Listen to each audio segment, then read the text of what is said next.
시리즈들 막 계속 나오거든요.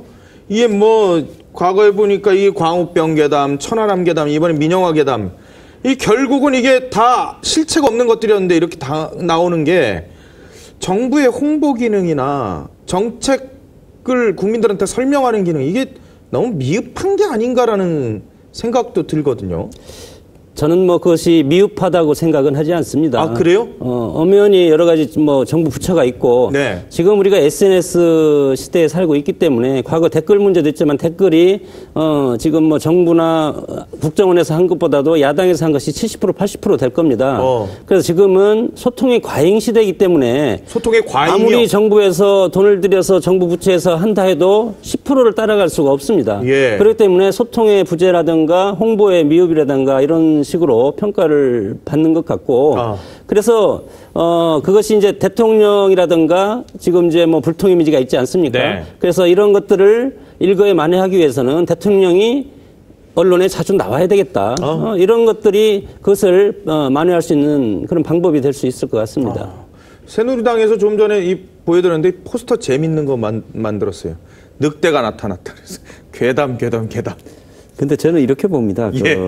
이 여당이나 그다음에 이 고위직 장관이나 수석이나 이런 정권을 대신해서 맡고 네. 있는 사람들은 이런 자기가 하고 있는 일에 대해서 철학과 소신이 상당히 공유돼야 됩니다. 이번에 공기업 민영화에서 정부가 옳은 일을 하면서도 민영화라고 하는 사실이 아닌 선동에 네. 이 국민들 다수가 놀아나고 이런 부분에서 고전을 면치 못하고 있는 부분에는 네. 왜 이 공기업을 개혁해야 되느냐. 철도공사는 이제 시작이고요. 철도 다음에 뭐 자원을 담당하는.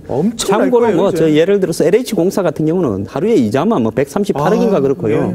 뭐 한전은 뭐 68억인가 그렇습니다. 예. 하루에 이자만요.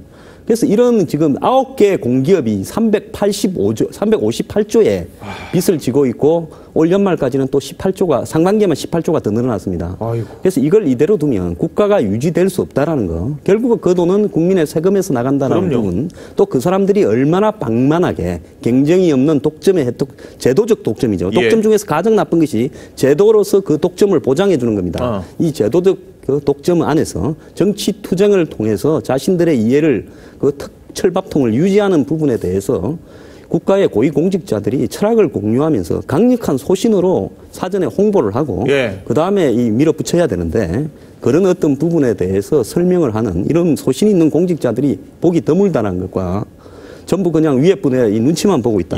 이런 어떤 부분에서 이 철밥통 세력과 일부 또 좌파 정치 선동 세력에 밀리고 있는 부분입니다. 그래서 새누리당도 저렇게 괴담으로만 이야기할 게 아니라 철도공사 코레일이 왜 계획이 돼야 되는가에 대해서 자세하게 그 내용들을 뭐가 문제인가라는 것을 국민들에게 알리는 말씀하신 것처럼 홍보전을 전개해야죠.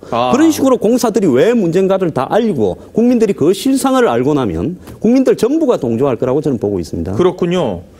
좀 다른 얘기인데요. 오늘 서상기 의원 또 이 국정원에 저희 국정원 그 문제 때문에 출석을 했는데, 자, 민주당 의원들은 국정원 여직원 감금 사건과 관련해서 소환에 불응을 해서 검찰이 결국 서면 조사를 하는. 그렇죠.